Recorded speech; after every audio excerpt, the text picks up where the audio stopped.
नमस्कार, मैं हूं संजय शर्मा। आप देख रहे हैं 4 PM न्यूज नेटवर्क। क्या योगी आदित्यनाथ अमित शाह की दांव पेच से थोड़ा घबरा गए हैं? योगी आदित्यनाथ ने बयान दिया कि कुंभ में 7-8 करोड़ लोग थे। हमने उस भगदड़ वाली घटना को ज्यादा प्रचारित नहीं होने दिया क्योंकि सिक्योरिटी का खतरा था। लेकिन बात तो प्रचारित हो गई थी। 10 बजे ही 4 PM ने 20-25 लाशें दिखा दी थी। सबको पता चल गया था। और प्रधानमंत्री ने योगी आदित्यनाथ से पहली श्रद्धांजलि दे दी। योगी आदित्यनाथ छुपाना चाह रहे थे लेकिन प्रधानमंत्री पहले बोल दिए। फिर योगी आदित्यनाथ का इस समय यह बयान देना का क्या मतलब है? क्या अमित शाह नए सिरे से उत्तर प्रदेश की राजनीति को फंसाना चाहते हैं? सब जानते हैं कि योगी और अमित शाह के रिश्ते सास बहू जैसे हैं। अभय दुबे जी के संग रोज शो करता हूं। मैंने उनसे पूछा कि क्या योगी आदित्यनाथ के लिए ये सबसे परेशानी भरी बात है। मैंने इस शो में पूछा कि मायावती को क्या हो गया है। भतीजे आकाश को पहले सारे पदों से हटाया, कोऑर्डिनेटर बनाया, उनको पार्टी से निकाल दिया। मायावती चाहती क्या है? क्या भाजपा में शामिल होना चाहती हैं? और मैंने पूछा कि अचानक पीयूष गोयल अमेरिका चले गए। ट्रंप इतना बेइज्जत कर रहा है, तो पीयूष गोयल करने गए हैं और क्या परिणाम होंगे?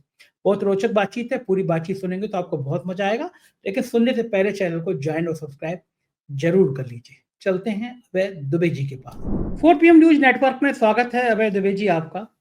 जिस समय ट्रंप ने प्रधानमंत्री नरेंद्र मोदी की और भारत की अ, अपमानित करने में कोई कसर नहीं छोड़ी, हमारे लोगों को हथकड़ी बेड़ी में डालकर वापस भेजा।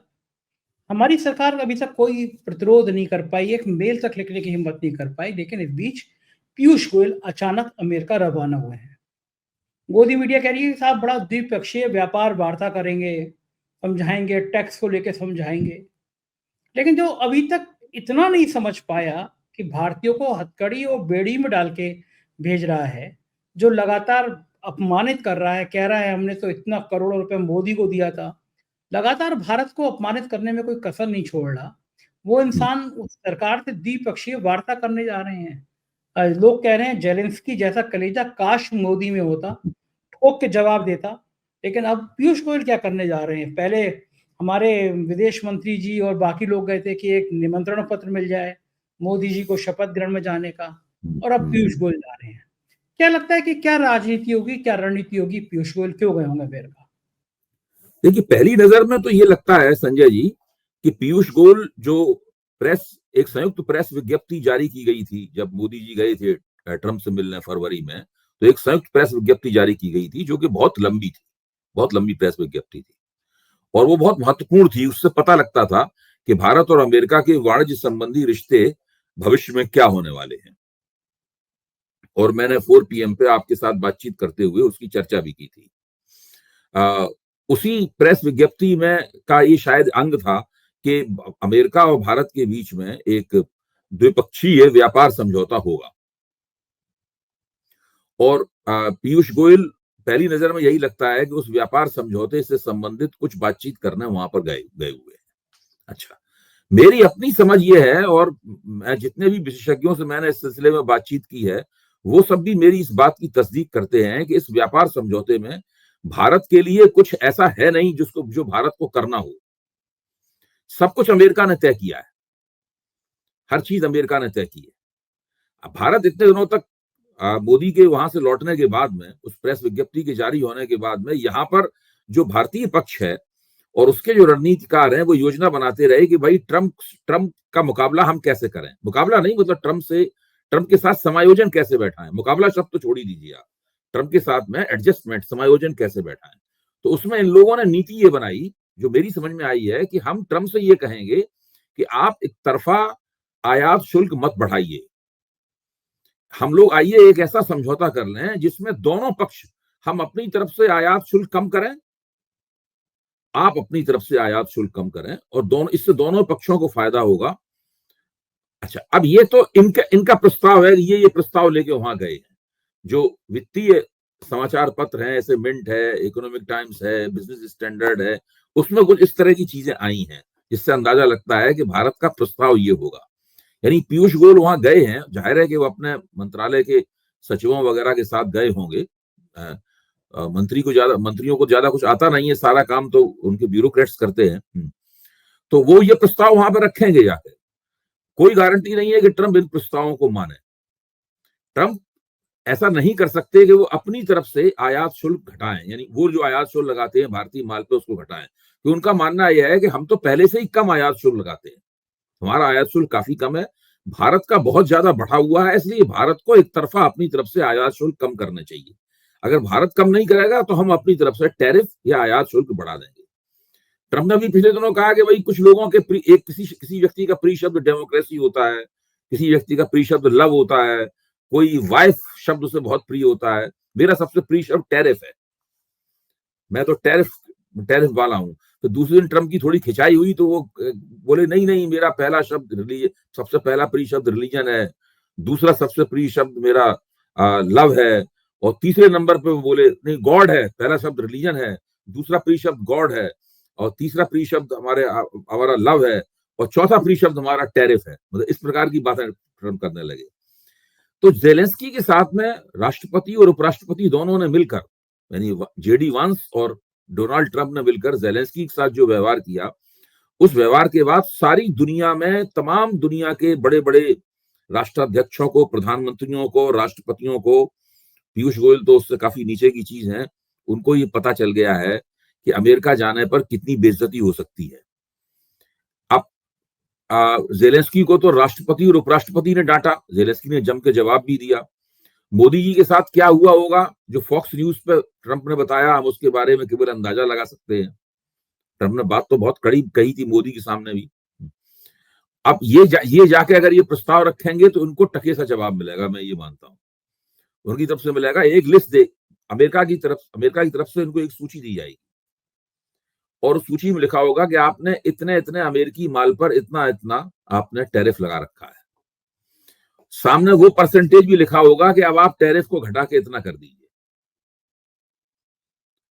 आप समझ रहे हैं ना, उनको एक सूची दी जाएगी। मेरा अंदाज है ये, वो लोग अमेरिकी विदेश जो इनका काउंटर पार्ट होगा, यानी अमेरिकी वाणिज्य मंत्री जो होगा, वो इनको एक सूची देगा।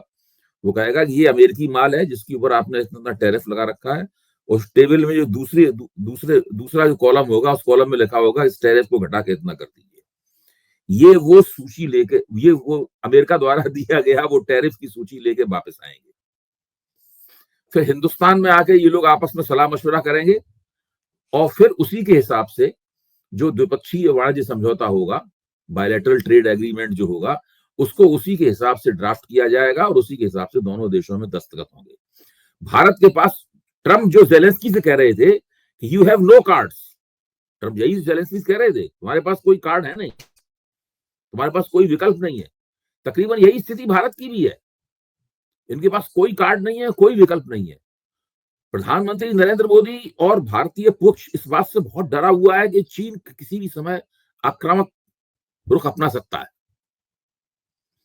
और चीनी वायुसेना बहुत मजबूत है, बहुत जबरदस्त है। और भारत के वायुसेना अध्यक्ष का कितने अखबारों में, कितनी जगहों पे ये बात आ चुकी है कि जितने स्क्वाड्रन भारतीय वायुसेना में होने चाहिए, उस शायद 45 या 46 स्क्वाड्रन होने चाहिए वायुसेना में विमानों के, वो घट के 30 पे आ गए हैं। और जो विमान है भी वो 60 के दशक के जो रूसी मिग विमान होते थे, वो हैं जो जो जो दुर्घटनाग्रस्त हो जाने के लिए कुख्यात हैं। तो ये स्थिति है बहुत पूरी की पूरी, इनके पास विमान नहीं है बिल्कुल। वहां से जो अमेरिका से, जो फ्रांस से इन्होंने राफेल लिए थे, वो ऊंट के मुंह में जीरे के समान है, बहुत महंगे थे। इनकी हिम्मत नहीं पड़ रही है कि जो ट्रंप ने कहा था कि आप F-35 खरीद लीजिए, उसमें हाँ करें या ना करें।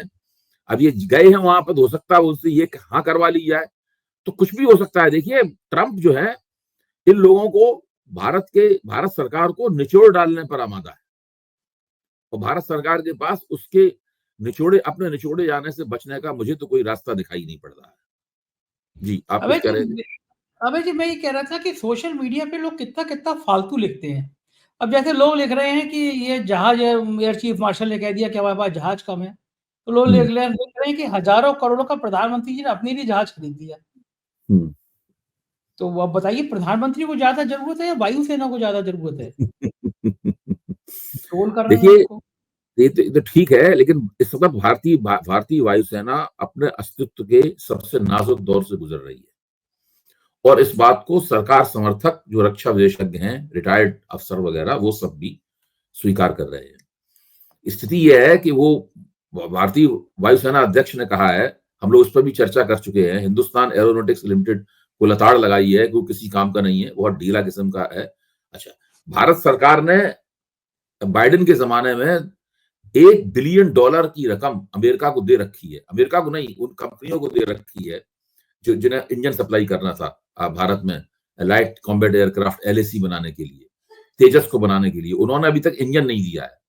भारत सरकार का इतना क्लाउड भी नहीं है, इतना प्रभाव भी नहीं है कि वो उनसे कहे कि आप इंजन दें।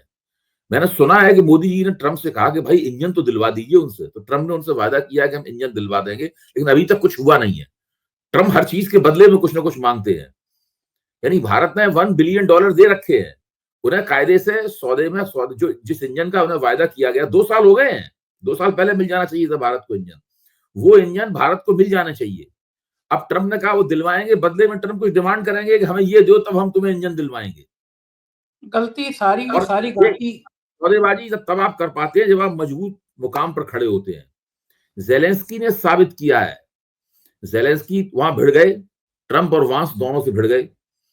ट्रंप तो गुस्से में उठे, पैर फटफटाते हुए अपने ऑफिस में चले गए, वांस भी उठ के वहां चले गए। उसके बाद ट्रंप को गोल्फ खेलने जाना था, ट्रंप गोल्फ खेलने चले गए। जेलेंस्की को स्कीइंग करने जाना था, सॉरी वांस को स्कीइंग करने जाना था, वो स्कीइंग करने चले गए। जेलेंस्की वहां से लंदन आए और पूरा यूरोप उनके साथ में खड़ा हो गया। फोटो दिखा था। स्थिति क्या है, पहली बार द्वितीय विश्व युद्ध के बाद इतिहास में पहली बार ऐसा हुआ है कि यूक्रेन के सवाल पर, जेलेंस्की के सवाल पर पूरा का पूरा यूरोप खड़ा हो गया है और अमेरिका को, एक तरह से अमेरिका को मुंह चढ़ाने वाली बात उन लोगों ने की है। ट्रंप को इस प्रकार का बात का अंदाजा नहीं था। हालांकि मैं इस यूरोप की ये जो गोलबंदी है ये प्रतीकात्मक अधिक है, क्योंकि यूरोप के पास इतना साथ सामान, फौज इतनी नहीं है। यूरोप पैसा दे सकता है, जैसे कि पूरे यूरोप के सभी देशों का अगर आप रक्षा बजट जोड़ दें तो अमेरिका का रक्षा बजट उससे दूना होता है, और अकेले रूस का रक्षा बजट उतना है जो पूरे यूरोप का रक्षा बजट है। अमेरिका का रक्षा बजट उससे दूना है उसके अंदर। तो ये फर्क है। द्वितीय विश्व युद्ध के बाद से अमेरिका लगातार इस बात की नाटो के जरिए गारंटी देता था कि वो पूरे यूरोप की सुरक्षा करेगा। ट्रंप ने वो गारंटी वापस ले ली है, यूरोप को भी समझ में आ गया है। लेकिन क्या करें, एक दिन में तो आपकी जो डिफेंस कैपेसिटी है एक दिन में तैयार होती नहीं, उसके लिए कई बरस लगते हैं। अब यूरोप अगर आज से शुरू करेगा तो 5 से 10 साल लगेंगे जब यूरोप के पास उतनी क्षमता हो पाएगी कि वो अपनी सुरक्षा खुद कर पाए बिना अमेरिकी मदद के। तो फिलहाल अगर यूक्रेन को रूस से आगे लड़ना है तो केवल यूरोप द्वारा दिए गए धन से वो नहीं लड़ पाएगा, अमेरिका की मदद तो उसे चाहिए ही होगी। इसलिए अब ये लोग मिलकर अमेरिका के ऊपर कुछ दबाव डालेंगे, कुछ ट्रंप को समझाएंगे, कुछ करेंगे। देखिए किस तरफ मामला जाता है। और ट्रंप इस वक्त जिस मूड में है, जो उनकी रफ्तार है, मुझे तो नहीं लगता कि वो किसी भारतीय प्रस्ताव में किसी तरह का विचार करेंगे। अब आप उस बात को सोचिए, यहां पर जो मोदी जी के समर्थक तमाम कहते घूम रहे थे कि मोदी जी यूक्रेन का और रूस का युद्ध रुकवा देंगे। इस वक्त अब इसमें मोदी जी की क्या भूमिका है? इसमें मोदी जी को फौरन दिल्ली में बैठे बैठे हाथ बढ़ा के जो है ट्रंप और जेलेंस्की के बीच में तकरार हो रही थी, उसमें हस्तक्षेप करना चाहिए था। दिल्ली में बैठे ही बैठे उन्हें हाथ बढ़ा के अपना हाथ वहां पहुंचा देना चाहिए था। विष्णु भगवान के अवतार को ऐसा करना चाहिए था और उसमें हस्तक्षेप करना चाहिए था और दोनों में सलाह करा देनी चाहिए थी। मोदी तो ऐसा नहीं कर पाए। अभी यूरोप में जेलेंस्की के इर्द गिर्द गोलबंदी हो रही है, उसमें भी मोदी जी अनुपस्थित हैं। आप बता नहीं रहे मुझे मोदी जी इस वक्त कहाँ है? हाँ, सही बात है। आपको पता हो तो बताइए ना, अपने दर्शकों को बताइए। पूरी जो डिप्लोमेटिक जंग छिड़ी हुई है, इस जंग में हमारे आदरणीय प्रधानमंत्री नरेंद्र मोदी की क्या भूमिका है? प्रधानमंत्री जी बड़े गहन चिंतन कर रहे हैं और प्रधानमंत्री जी सारी चीजों को समझने के लिए कैमरा लेके गिरी के जंगल में चले गए हैं। वहां वो फोटोग्राफी कर करके अपना दिमाग सेंट्रलाइज कर रहे हैं। बहुत अच्छे कपड़े पहन के गए हैं, ड्रेस बहुत अच्छी है, कैमरा बहुत अच्छा है, फोटो से वैसे वायरल हो रहे हैं। तो एक्चुअल में फोटोग्राफी जो है वो कंसंट्रेशन का काम करती है, ध्यान लगाती है। तो मोदी जी जो है वो ध्यान लगा रहे हैं फोटोग्राफी करके, पक्षियों की, जानवरों की फोटो खींचेंगे, जंगल की फोटो खींचेंगे, उससे ध्यान केंद्रित होगा तो फिर वो ट्रंप का जवाब दे सकेंगे। तो मुझे लगता है वो जो ट्रोल कर रहे हैं लोग कि मोदी जी इतने अच्छे कपड़े पहन के फोटोग्राफी कर रहे हैं, ये ध्यान का एक शायद एक केंद्र होगा। आपको भी तो लगता ही होगा ऐसा कि मोदी जी ध्यान ही करने गए होंगे, जंगलों में घूम रहे हैं तो? हो सकता है उनके कैमरे में कुछ दिव्य किस्म का लेंस लगा हो। मेरे ख्याल से आप समझ नहीं पा रहे हैं शायद इस बात को ठीक से। उनके कैमरे में हो सकता है एक दिव्य किस्म का लेंस लगा हो, उस लेंस से ही वो देख रहे हो कि इस वक्त वेस्टर्न यूरोप में क्या हो रहा है, लंदन में क्या हो रहा है इस वक्त। हम्म। संजय वहां की से बात सारी जैसे सारी संजय जानकारी उबाल हासिल कर रहे हो। उसके यानी बाद हो महाभारत। सकता है कि वो दिल्ली लौटकर सीधे सीधे अपने दोस्त प्रेसिडेंट अब डोनाल्ड ट्रंप से बातचीत करें। हो सकता है तो हाँ, महाभारत और नहीं वो, है, संजय संजय ने पूरा महाभारत सुनाया था, हाँ, तो हो उनका सकता कैमरा पूरा देख रहा हो है। कि हमें उनको कम करके नहीं आंकना चाहिए। अच्छा वो अब जो जो पीयूष गोयल गए हैं, तो हम्म। आपको अंदाजा बताइए कि सुधीर चौधरी अपने ब्लैक एंड व्हाइट शो में क्या कहेंगे द्विपक्षीय वार्ता के लिए? कुछ इस तरह कहेंगे ना कि भारत ने एक बहुत बढ़िया पहल करी, पीयूष गोयल के आगे गड़गड़ाया अमेरिका, टैक्स कम हम्म। करने को माफी मांगी, अमेरिका हम्म। को झुका दिया मोदी की नीतियों ने। कुछ ऐसी हेडलाइंस आएंगी ना चैनलों पे। देखिए, एक चीज है जिसको कहते हैं अर्थव्यवस्था।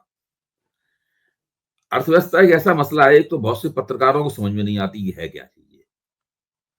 उसके लिए जो जानकारी चाहिए, जो अध्ययन चाहिए, आंकड़ों के ऊपर जो महारत चाहिए, वो सब आमतौर पर पत्रकार लोग उस झगड़े से दूर ही रहते हैं। कौन उसमें दिमाग खपाए। दूसरी बात यह है कि अर्थव्यवस्था का मसला लफाजी से काबू में नहीं आता। अर्थव्यवस्था का मसला भाषणबाजी से काबू भी नहीं आता, दावेदारियों से काबू भी नहीं आता। अब मोदी जी ने अभी एक दिन पहले सफेद झूठ बोला कि भारत विश्व की फैक्ट्री में बदलता जा रहा है। सफेद झूठ बोला मोदी जी ने। आप सोचिए किस लेवल का झूठ बोला जा रहा है।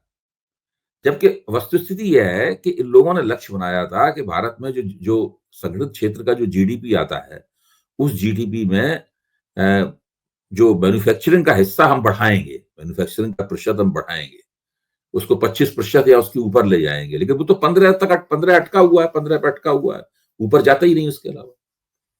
तो जब तक आप जब आपके मैन्युफैक्चरिंग, जब आपके जीडीपी में मैन्युफैक्चरिंग का इतना हिस्सा होगा, तो भारत विश्व की फैक्ट्री कैसे बनाएगा?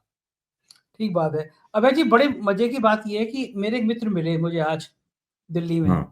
वो बोले कि देखो मोदी जी का विजन देखो, 2 दिन पहले मोदी जी एक कार्यक्रम में गए थे, वो भी मित्र भी, और बोले कि मोदी जी ने कहा कि हमने बताइए कौन-कौन से कानून बदल दिए। आज से पहले 10 लोग अगर शादी में डांस कर रहे होते थे तो पुलिस पकड़ के ले जा सकती थी, ये कानून था। हमने कानून बदल दिया। बोले मोदी, मैंने कहा अरे ऐसा तो मैंने तो कभी सुना नहीं। बोले अरे प्रधानमंत्री तो झूठ थोड़ी ना बोल सकते। मैंने उनके सामने चैट जीपीटी पे डाला शादियों कि में क्या 50-50 100 लोग डांस करते हैं एक साथ। तो मैंने चैटजीपीटी में डाला कि क्या कोई ऐसा नियम है कि अगर शादी में 10 से ज़्यादा लोग डांस कर रहे हो बारात पे तो उसमें चैटजीपीटी का कि ऐसा तो कोई कानून नहीं है। यातायात रोक रहे होंगे तो कानून है, और प्रदूषण हो रहा तो कानून है, लेकिन ऐसा कोई कानून नहीं है कि 10 से ज़्यादा लोग। तो डांस नहीं कर सकते। मैंने कहा आप कह रहे थे प्रधानमंत्री झूठ नहीं बोल सकते, प्रधानमंत्री तो सिर्फ झूठ ही बोलते हैं। कभी कोई बात सच बोल दे तो हम बड़े हैरानी होगी, खैर ये तो प्रधानमंत्री जी का महिमा है, विश्वगुरु कोई आदमी ऐसे ही नहीं बन जाता। अब मैं थोड़ा ध्यान आपको उत्तर प्रदेश की तरफ ले चलता हूँ। एक महाकुंभ निबट गया, जैसे-तैसे निपटा। पहला महाकुंभ था जिसमें दर्जनों हमने लाशें देखी, भगदड़ में मरने वालों की संख्या देखी, और योगी जी को जितनी लानत-मलानत हुई थी शायद कभी सोचा नहीं होगा। पूरी दुनिया में प्रयागराज में रहने वाले कम से कम मैंने 50-100 लोगों से बात की होगी। एक भी व्यक्ति ऐसा नहीं था जिसने ये कहा हो कि योगी जी को शर्म नहीं आई झूठ बोलते हुए लाशों की संख्या छुपा। दूसरी बात इन्होंने कहा कि 60 करोड़ लोग, 65 करोड़ लोग स्नान कर लिए। इसका मतलब ये है अभय जी, अगर हम 20-25 करोड़ मुसलमानों को निकाल दें, क्योंकि मुसलमानों को तो आपने मना कर दिया था, तो जो आबादी बचती है यानी भारत का हर दूसरा आदमी कुंभ चला गया। जरा आप अपनी सोसाइटी में रहते हैं यहाँ, सोसाइटी में मालूम करिएगा कि अगर 400-500 घर हैं, उसमें से मुश्किल 3 या 4 परिवार निकलेंगे, जो कुंभ गए होंगे। मैं जिस सोसाइटी में रहता हूँ, उसमें 5 परिवार निकलेंगे, और इनकी 65 करोड़ के हिसाब से तो भारत का हर दूसरा आदमी कुंभ गया। तो झूठ तो निकल, लेकिन अब योगी आदित्यनाथ ने एक और बयान दिया, उन्होंने कहा कि घटना हमने नियंत्रित कर ली, वहाँ पे 8 करोड़ लोग थे उस समय, इसलिए हमने घटना को ज़्यादा प्रसारित नहीं होने दिया। वरना वहां भगदड़ और अराजकता हो जाती।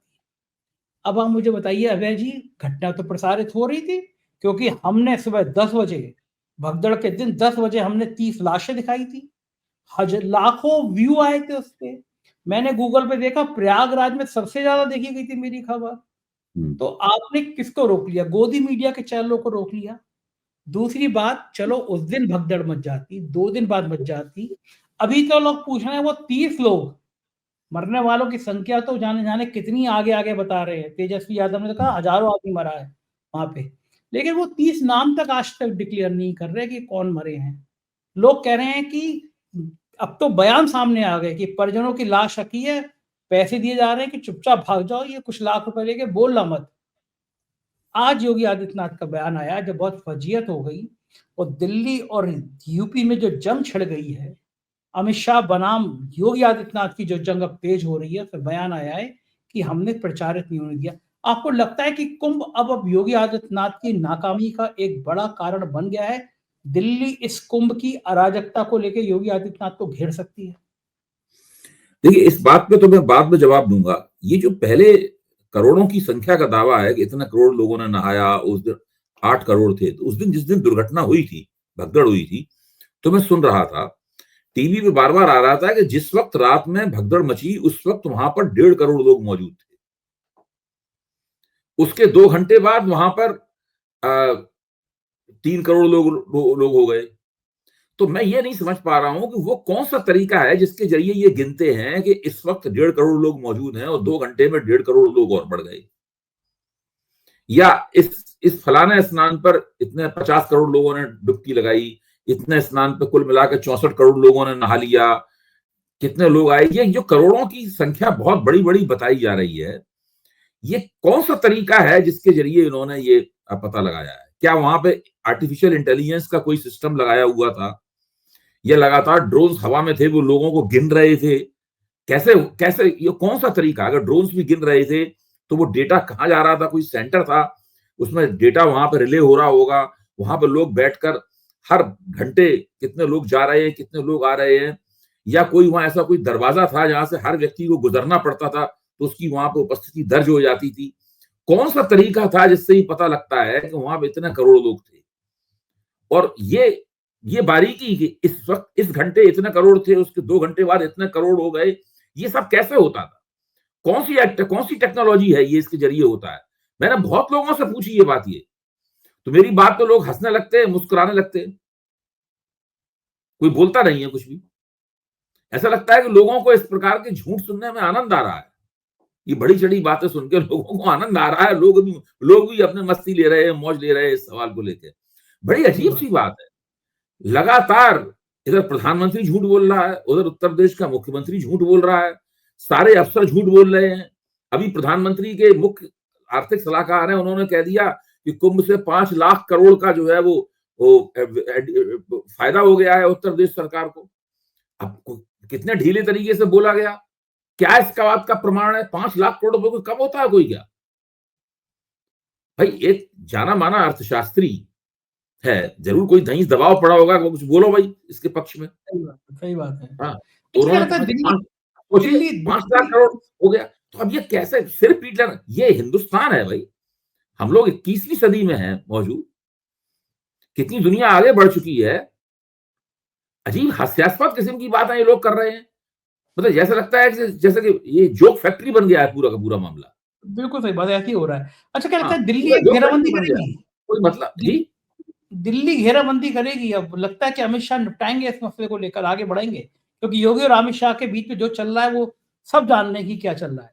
हाँ, मेरा इसमें अनुमान ये है कि चूंकि ये मसला कुंभ का है, तो इस मसले पे शायद उतनी पहलकदमी और आक्रामकता अमित शाह की तरफ से न दिखाई जाए, क्योंकि वो किसी और मुद्दे पे योगी जी को घेरेंगे। इस मुद्दे पे योगी जी को सीधे नहीं घेरेंगे, बल्कि हो सकता है दूसरे तरीके से घेरें, जैसा कि बहुत सारे चैनलों ने उनकी छीछा-लेदर की योगी जी की इस सवाल के ऊपर। लेकिन अमित शाह ऐसा कोई कदम शायद नहीं उठाएंगे कि कुंभ के मसले पर लगे कि वो योगी से टकरा रहे हैं इस मसले पर। बिल्कुल ठीक लेकिन बात जहां है। तक योगी जी को राजनीतिक रूप से आहत करना है या उनको चोट पहुंचाने का सवाल है, वो तो एक लॉन्ग टर्म गेम खेला ही जा रहा है। हाँ, मुझे लग रहा है कि 2 महीने में कुछ तो कोई बड़ा धमाल होना है उत्तर प्रदेश में। एक आखिरी देखिए, सवाल। अगर अभी 2025 चल रहा है, 2025 की शुरुआत हुई है, फरवरी का महीना खत्म हो गया है।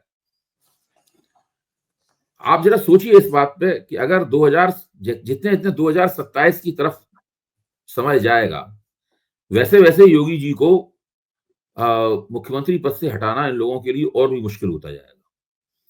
अगर योगी जी को इन्हें मुख्यमंत्री पद से हटाना है तो यही समय है कि जब वो योगी जी को मुख्यमंत्री पद से हटाएं।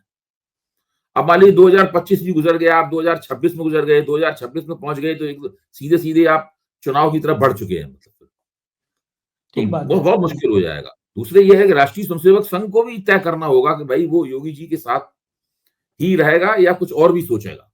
बिल्कुल ठीक बात अगर योगी है। जी को देखिए, अगर योगी जी को ही उत्तर प्रदेश का मुख्यमंत्री बनाए रखना है राष्ट्रीय स्वयंसेवक संघ को, तब तो फिर वो कुछ सकता है योगी जी के बारे में और भी कोई बड़ी स्कीम उसके दिमाग में है। बिल्कुल ठीक बात है। एक आखिरी सवाल, मायावती ने कल अपने भतीजे आकाश को कोऑर्डिनेटर बनाया, बाकी पदों से हटाया और आज आकाश को पार्टी से ही निकाल दिया। मायावती को चल क्या रहा है दिमाग में? मायावती कुछ भी कर दे रही हैं, मतलब बैठे-बैठाए सुसाइडल नोट होता है ये ना उत्तर राजनीति। प्रदेश की दूसरी जोक फैक्ट्री है। पहली जोक पहली जोक फैक्ट्री जो है वो कुंभ है, और दूसरी joke factory Bahujan Samaj party है।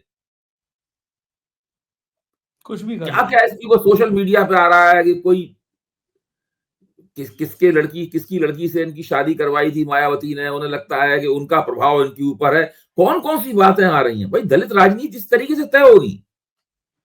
ठीक बात। आप सोचिए। बहुत दुखद है ये, मतलब बहुत दुखद है। दुखद। मायावती ने अपना जो हाल कर लिया है, सब लोग उनका मजाक, उनका सारा तरफ मजाक उड़ रहा है, पूरी तरह से हास्यास्पद हो गई है, उनका सारा प्रभाव खत्म हो चुका है, उनका वोट लगातार गिरता जा रहा है। मायावती एक जिसे कहते नहीं, मायावती खुद अपने हाथ से अपना शो गीत लिख रही है। ये हालत है।